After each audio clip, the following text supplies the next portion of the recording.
Alhamdulillahi Rabbil Alamin wa bihi nasta'inu ala umuri dunya waddin.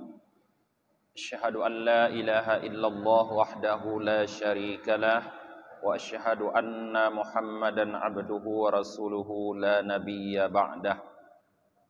Allahumma salli wa sallim wa barik ala Muhammad wa ala alihi wa sahbihi ajma'in, amma ba'd. Allahumma 'allimna ma jahilna wa dzakkirna ma nasina wa fahhimna ma lam nafham. Subhanaka la ilma lana illa ma 'allamtana innaka antal alimul hakim. Rabbi shrah li sadri wa yassir li amri wahlul 'uqdatam min lisani yafqahu qawli.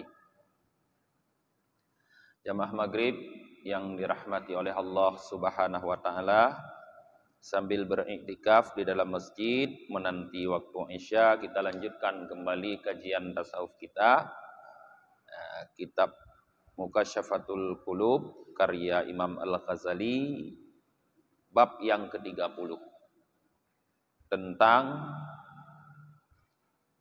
kursi, arasy, malaikat muqarrabin, rizki dan tawakal. Jadi dalam bab ini Imam Al-Ghazali banyak sekali menyebutkan tentang beberapa hal. Qala Allah Ta'ala wasi'a kursiyyuhus samawati wal ardh. Surah Al-Baqarah ayat 255. Meliputi kursinya Allah seluruh langit dan bumi. Qila kursiyuhu majazun an ilmihi. Ada orang yang menafsirkan makna kursi di dalam ayat ini, kursi itu adalah majaz. Artinya satu kalimat yang dipakai untuk menunjukkan makna yang lain, bukan makna hakikat dirinya. Jadi kalimat kursi dalam kalam Allah wasi'a kursiyyuhus samawati wal ardh disebutkan adalah majazun an ilmihi, majaz untuk menunjukkan ilmunya Allah.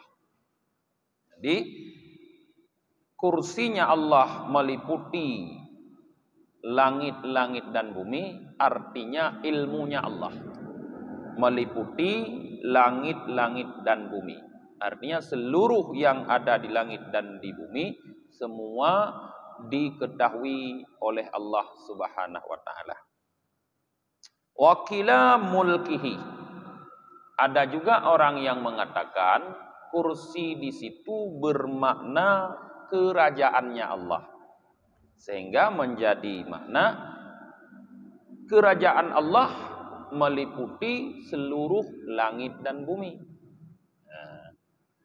Wakila al-falakul ma'ruf. Ada juga orang yang mengatakan makna kursi di dalam ayat ini adalah al-falak. Jadi peredaran alam semesta ini itulah kursi menurut sebahagian penafsir. Rawa Ali karamallahu wajhah anna kursi lu'lu'ah. Meriwayatkan oleh Sayyidina Ali, semoga Allah muliakan zat beliau, bahwa kursi itu adalah lu'lu, mutiara. Kursi itu adalah mutiara. Wa tuluhu la ya'lamuhu illallah ta'ala. Panjangnya tidak ada yang mengetahui ukuran panjangnya selain Allah Ta'ala. Wa fil khabar, terdapat dalam satu hadis, malis samawatil arduna sab'u minal kursi illa ka halqatin fi fallatin. Perbandingan seluruh langit dan bumi yang 7 terhadap kursinya Allah adalah seperti perbandingan satu anting-anting perempuan di padang pasir yang luas. Bermakna bila dibandingkan 7 lapis langit dan bumi yang sudah kita jelaskan malam minggu yang lalu bagaimana luasnya langit, ya. Kalau dibandingkan dengan luasnya kursi Allah, itu persis seperti langit dan bumi itu adalah satu anting-anting yang jatuh di padang pasir yang luas. Artinya sangat luas kursinya Allah dibandingkan dengan langit dan bumi. Wa akhraja Ibnu Majah mengeluarkan hadis annas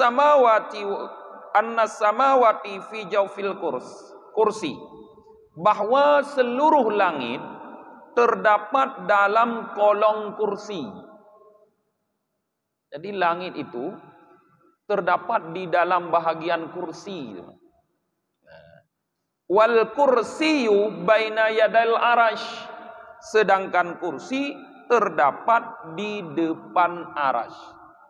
Itu menurut satu riwayat hadis yang dikeluarkan oleh Ibnu Majah. Kemudian wa an Ikrimah, diambil dari Ikrimah. Ikrimah ini muridnya Ibnu Abbas, ahli tafsir.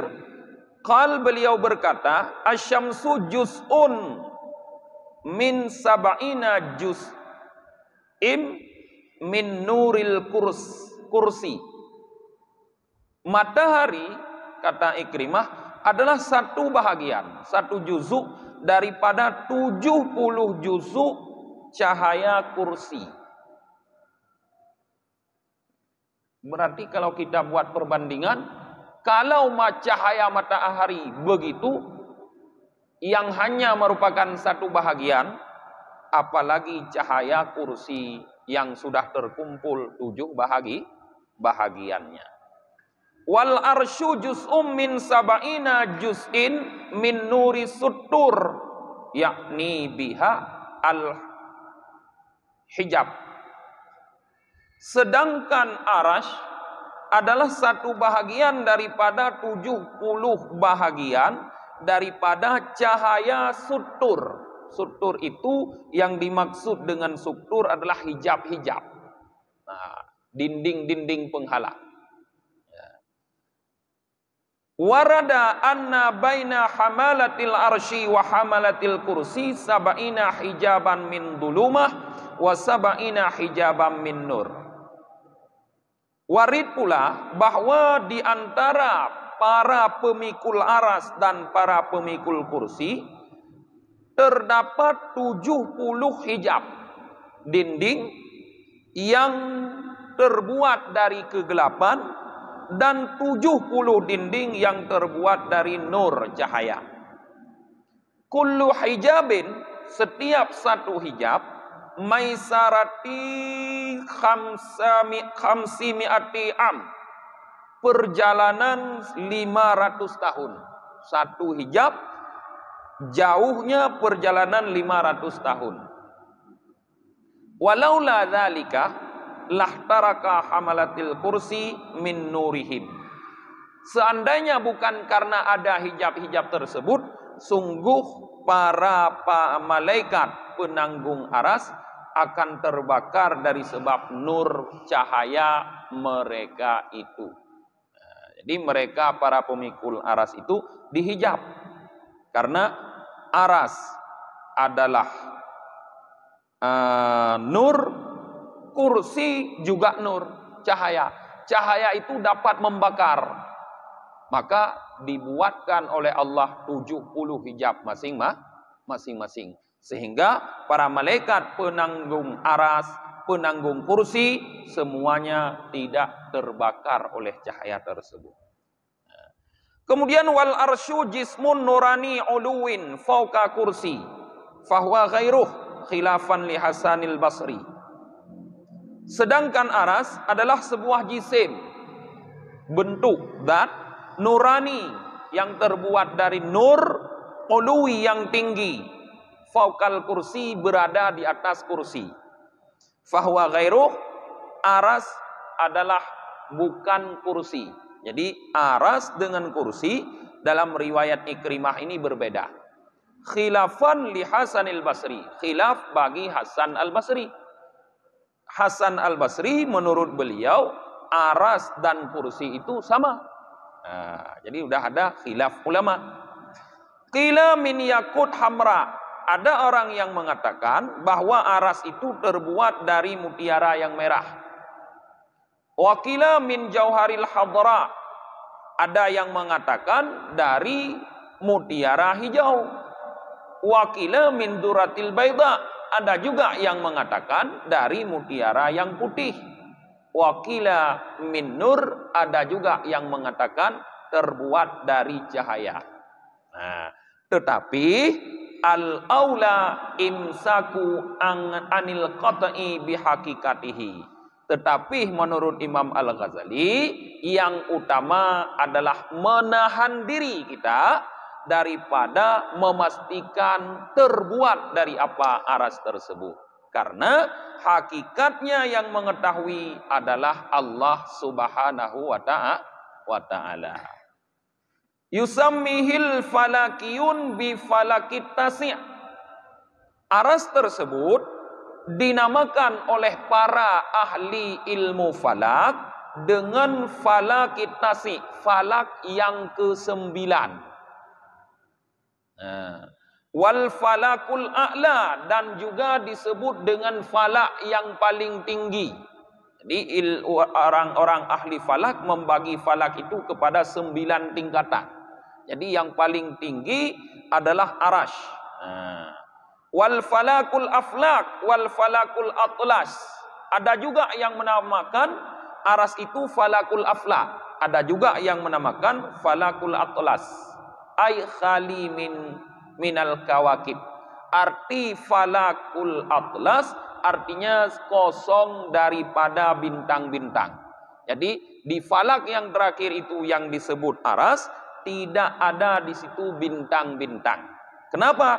Idza kulluha ala ma qala quddama'u ahlil hay'ah sawabitu fil falakit tamin al musamma indahum bil falakil buruj. Karena seluruh bintang-bintang berdasarkan pendapat yang dikemukakan oleh ahli astronomi kuno zaman dahulu, quddama ahlul hay'ah, artinya ahli astronomi zaman dulu, semua bintang itu terdapat di falak yang ke-8. Jadi bukan falak yang ke-9. Falak ke-9 namanya arash. Sedangkan bintang menurut mereka terdapat di falak yang ke-8, yang dinamakan falak yang ke-8 tersebut menurut mereka dengan falakil burud, dengan falak al-burud. Ya. Mungkin mereka dasarkan kepada firman Allah, was-sama'i dzatil buruj. Ya. Wa inda ahli syar'i, ya, bil kursi wal arash saqaful makhlukat. Sedangkan menurut ahli syara', berarti para ulama, bukan lagi ahli falak, kursi dan arash adalah merupakan atap seluruh makhluk. Jadi menurut ahli syara', para ulama, kursi dan arash adalah merupakan atap seluruh makhluk.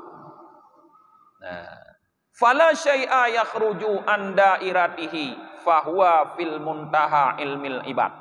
La majala li idraki waraihi wala matlaba li talibi fawqahu. Atap kursi dan aras disebutkan adalah atap bagi seluruh makhluk, maka tidak ada sesuatu makhluk pun yang keluar dari keliling kursi dan aras tersebut. Tidak ada. Nah, maka kursi dan aras itu adalah ujung daripada pengetahuan setiap hamba. Jadi pengetahuan manusia tidak bisa melewati aras dan kursi tersebut.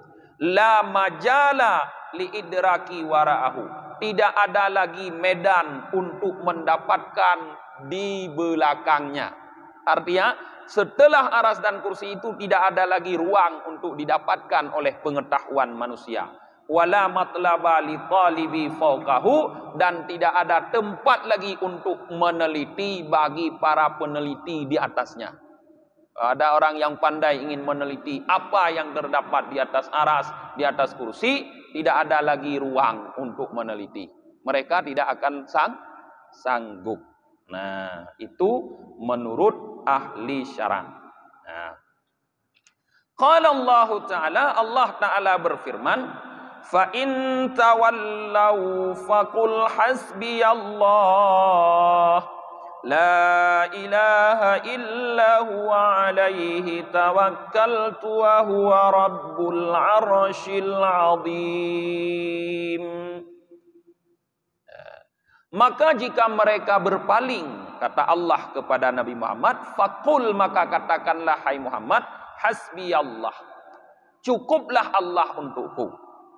La ilaha illa hu, tidak ada Tuhan selain Dia, alaihi tawakkaltu, kepadanya aku berserah diri, wa huwa rabbul arsyil azim, dianya Allah itu Rabb arsy yang azim, yang sangat besar, yang sangat agung. Wasafahu bil admi li'annahu admul makhlukat. Kenapa Allah menyebutkan arsy itu Allah sifatkan dengan azim? Karena arsy adalah makhluk yang paling besar yang Allah ciptakan. Makhluk yang paling besar adalah arsy. Maka Allah sebutkan arsyil azim. Wa qad tahaqqaqa sallallahu alaihi wasallam bitawakkul kama umira, dan Allah memastikan, ya, wa qad tahaqqaqa, dan sungguh telah pasti Rasulullah sallallahu alaihi wasallam dengan bertawakal sebagaimana diperintahkan.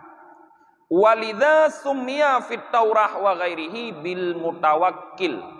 Karena Rasulullah adalah makhluk yang paling bertawakal kepada Allah, maka di dalam kitab Taurat dan di dalam kitab-kitab yang lain, beliau dinamakan dengan Al-Mutawakkil.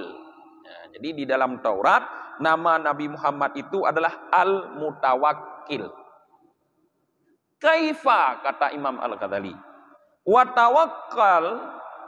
watawakkalu far'ut tauhid wal ma'rifah wa huwa sallallahu alaihi wasallam sayyidul muwahhidin wa ra'sul arifin. Bagaimana tidak? Padahal Rasulullah itu padahal tawakal itu adalah cabang daripada tauhid dan ma'rifah. Tawakal adalah cabang atau bahagian daripada tauhid dan ma'rifah. Sedangkan Rasulullah sallallahu alaihi wasallam adalah pemimpinnya orang-orang yang bertauhid dan penghulunya orang-orang yang arif, yang mengenal Allah. Jadi sudah sepatutnya bahwa beliau adalah orang atau makhluk yang paling bertawakal kepada Allah. Wala yunafi tawakkul al-akhdhu fil asbab, dan tidak menafikan tawakal akhdhu fil asbab, mengambil pada sebab-sebab. Kama qad yatawahhamu, sebagaimana kadang-kadang dipahamkan. Jadi ada orang yang memahami bahwa tawakal itu tidak melakukan sebab, tidak berdiri pada sebab. Nah, padahal melakukan sebab menurut Imam Al-Ghazali tidak menafikan tawakal. Tawakal kalau bahasa kita menyerahkan diri kepada Allah. Apakah kalau kita melakukan sebab akan menafikan tawakal? Tidak, kata Imam Al-Ghazali. Bal ma'murun bihi. Bal huwa aidan ma'murun bihi. Bahkan melakukan sebab pula adalah perintah dengannya. Jadi sebab pun diperintahkan. Misalnya kenyang, sebabnya makan. Jadi tidak boleh kita mengatakan bahwa kalau orang makan dia tidak bertawakal. Kalau orang makan dia tidak bertawakal, tidak boleh kita mengatakan demikian, kata Imam Ghazali. Karena makan yang merupakan sebab untuk kenyang juga diperintahkan oleh Allah. Dengan bukti Allah mengatakan, wa kulu washrabu wala tusrifu. Makanlah, kata Allah, dan minumlah dan jangan berlebihan. Allah memerintahkan kita untuk mengkonsumsi makanan. Allah memerintahkan kita untuk mengkonsumsi minuman. Cuma Allah melarang berlebih-lebihan. Jadi orang yang mengkonsumsi makanan untuk kenyang tidak menafikan tawakal. Begitu juga bekerja untuk menghasilkan harta. Apakah orang yang bekerja untuk menghasilkan harta menafikan tawakal? Tidak. Karena bekerja itu juga perintah dari Allah Subhanahu wa Ta'ala. Sebagai bukti, Imam Al-Ghazali di sini mengungkapkan satu hadis. Faqad qala lahu sallallahu alaihi wasallam a'rabi. Ada seorang orang Arab Badui, orang Arab pegunungan, berkata kepada Rasulullah, "Aqilu naqati am atrakuha wa atawakkalu."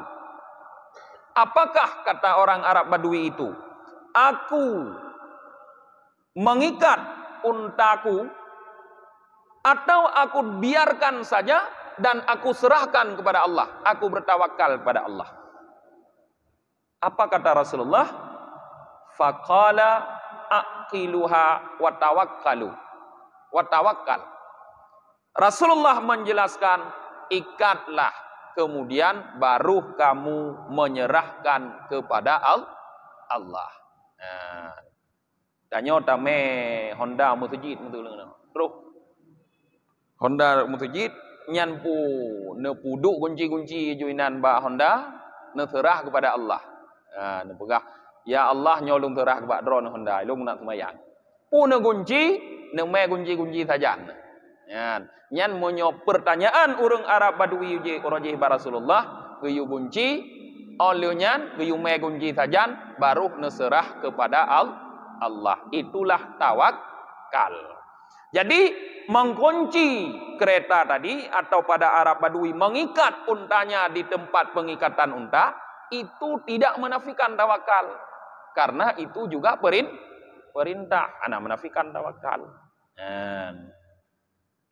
Wa qala sallallahu alaihi wasallam, "Lau tawakkaltum 'ala Allah haqqa tawakkulih la razaqakum kama yurzaqut tayru taghdu khummasan ay juya'an wa taruhu buttanan ay syubba'an." Rasulullah sallallahu alaihi wasallam bersabda, seandainya kalian bertawakal terhadap Allah dengan sebenar-benar tawakal, sungguh kalian akan diberikan rizki oleh Allah sebagaimana seekor burung diberikan rizki. Dia berangkat pagi dalam keadaan lapar, kemudian kembali dalam keadaan kenyang. Dengan dicem bunga ipa dari umpung dalam keadaan de. Hana lang bu ni tapu. Tapi tewa punoh mendumbun ni. Dicim. Puglah na ijak kula dicim. Ana mutabah. Ujazah na. Ana mutabah. Nah. Jadi Rasulullah mengungkapkan, seandainya kita bisa bertawakal dengan benar, pasti Allah berikan rizki seperti burung tersebut. Yang ingin disampaikan oleh Imam Al-Ghazali dalam hadis ini, perhatikan isyarah daripada hadis ini. Fa'asyara biqaulihi, Rasulullah mengisyarah dengan sabdanya, taghdu. Burung tersebut terbang di waktu pagi. Artinya dia tidak tinggal di kandangnya. Ticim hana hidup lang umpung sampai tuput. Atai bengah tugas apa je. Dalam keadaan dek. Pokoknya hati watrau.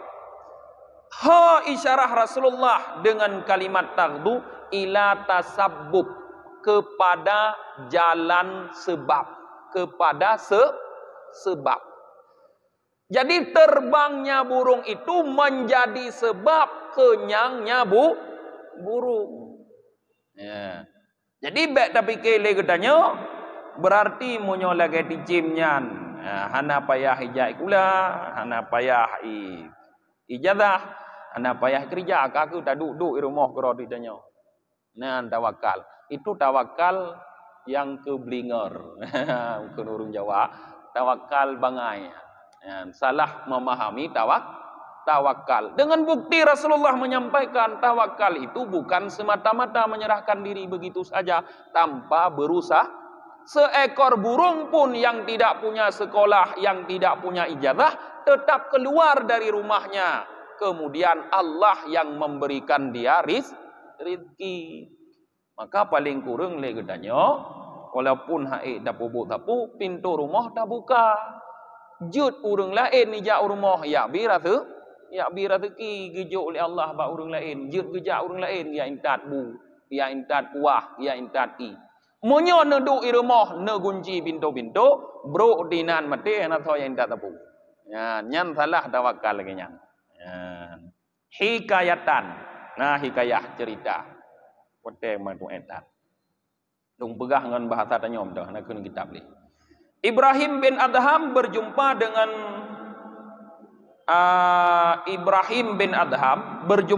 Syakek Al-Balkhi di Mekah. Dua-duanya ulama besar dulu. Ibrahim bin Adham ulama besar, sufi besar. Syakek Al-Balkhi juga seperti itu. Beliau berdua berjumpa di Mekah. Maka Syakek Al-Balkhi berkata kepada Ibrahim bin Adham, "Ya Syekh, apa yang membuat Anda sampai ke tempat ini?" Maka Ibrahim bin Adham mulai bercerita. Beliau bercerita, "Saya melewati beberapa daerah padang pasir," kata beliau. Maka di suatu padang pasir di tengah gurun, saya melihat seekor burung yang kedua sayapnya telah patah. Dia terjatuh di gurun tersebut. Maka saya berkata dalam diri saya sendiri. Kata Ibrahim, "Anduru, aku akan perhatikan, akan kutunggu siapa yang datang memberikan rizki kepada burung ini." Koknya kena kalian tawakal. Yang cicim hanjit puasa holi, kapatah sayup. Itu tengah padang pasir. Kena kalian legoknya so ya intar rezeki ke dicimnya. Maka duduklah Syekh Ibrahim bin Adham dekat dengan burung tersebut. Geduk ini anak kejak tahu.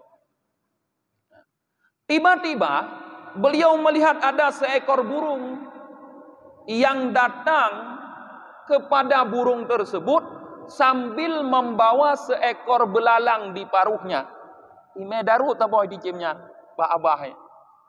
Roh kunan bak ticim yang patah sayup, icok darut yang bak abahnya, iputamong bak abah ticim yang patah sayup. Gekalon li Syekh Ibrahim bin Adham. Dikala Syekh Ibrahim bin Adham melihat seperti itu, beliau berkata dalam dirinya,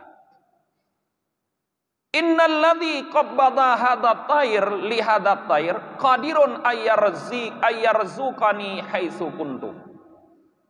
Nyo munyo lagi nyo bahasa tanyo.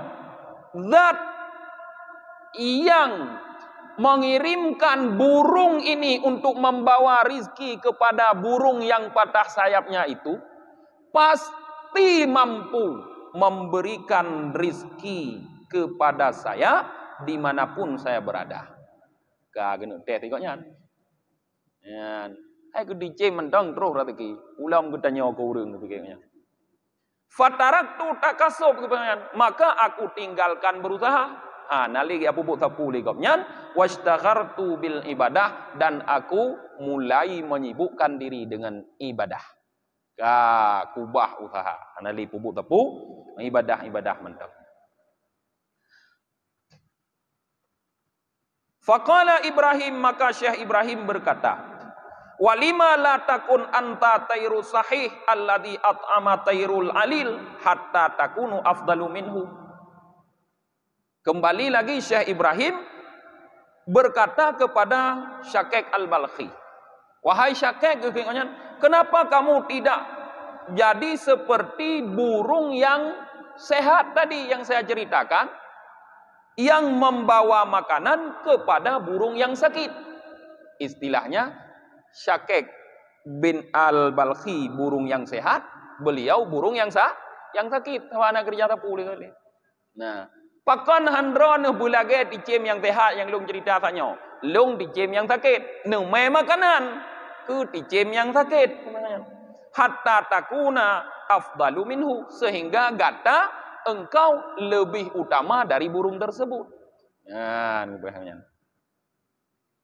ama sami'ta anin Nabi sallallahu alaihi wasallam? Apakah kamu tidak pernah mendengar dari Nabi sallallahu alaihi wasallam? Yadul ulya khairum min yadis sufla. Tangan di atas lebih baik daripada tangan di bawah. Artinya orang yang memberi lebih baik daripada orang yang menerima. Orang yang menyuapkan lebih baik daripada orang yang mengunyah. Nah, kata Syekh Ibrahim. Wa min alamatil mu'min, dan bahagian daripada tanda orang mukmin bahwa dia selalu mencari yang paling tinggi di antara dua derajat yang terdapat dalam setiap apa yang dia lakukan. Seorang mukmin di dalam melakukan pekerjaannya ada dua pilihan. Nah, kalau dia orang mukmin yang benar, maka dia akan mencari derajat yang paling tinggi, sehingga kata Syekh Ibrahim, dia akan menjadi orang-orang yang sampai kepada kedudukan abrar. Maka di saat Syakek Balkhi mendengar perkataan Syekh Ibrahim, maka Syekh Syakek Al-Balkhi itu mengambil tangan Syekh Ibrahim, faqabbalaha, maka beliau mengecup tangan Syekh Ibrahim. Wakal, beliau berkata, anta ustaduna ya Aba Ishaq, engkau adalah guru kami wahai Abu Ishaq. Nah, thumma idza tasabbabal insan falyajtahidan alla yanzuru ilal asbab wala yaqifu indaha.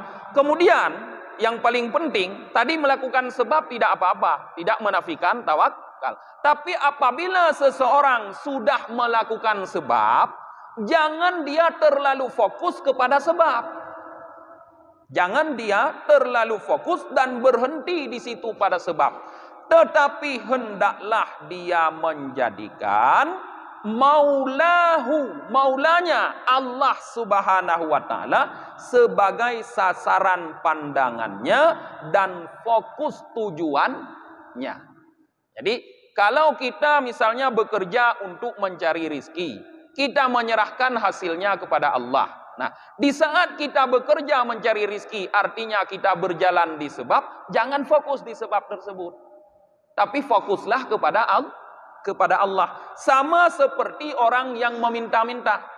Di saat dia meminta, urang minta terkah nih, gemetung. Kenapa tanya urang memetungnya? Gemetung lah kayak terkah, katanya.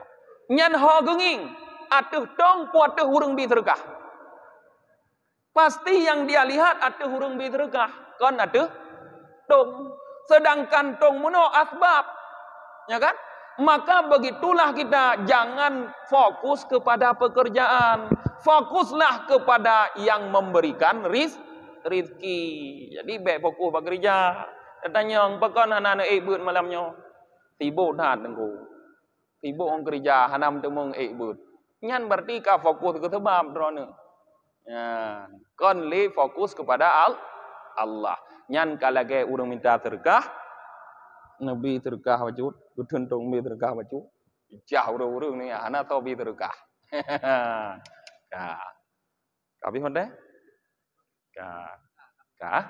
Mungkin Hanabi yang sebenarnya nak cerita God lah mungkin tapi Habi. Ke eno mentang tutup tak akhiri dengan tak baca doa akhir majlis. Subhanakallahumma wa bihamdika wa nashhadu an la ilaha illa anta wa nastaghfiruka wa natubu ilaih. Subhana rabbika rabbil izzati amma yasifun wassalamun alal mursalin walhamdulillahi rabbil alamin. Sallallahu ala Muhammad sallallahu alaihi wasallam. Sallallahu ala Muhammad sallallahu alaihi wasallam. Sallallahu ala Muhammad ya Rabbi salli alaihi wasallim.